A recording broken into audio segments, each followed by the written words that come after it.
Inaprubahan na ni Pangulong Ferdinand Marcos Jr. ang 1.64 billion performance-based bonus o PBB para yan sa mga opisyal, sundalo at personnel ng Philippine Army.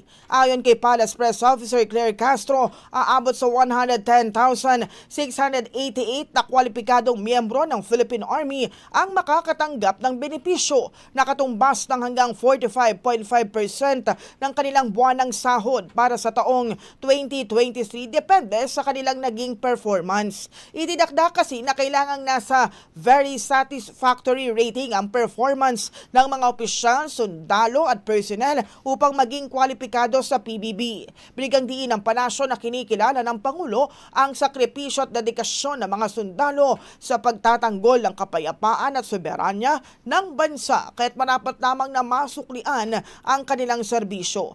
Batay sa updated Special Allotment Release Order na inilabas ng DBM, lahat ng kwalipikadong tauhan ng Philippine Army ay makikinabang sa PBB ngayong taon.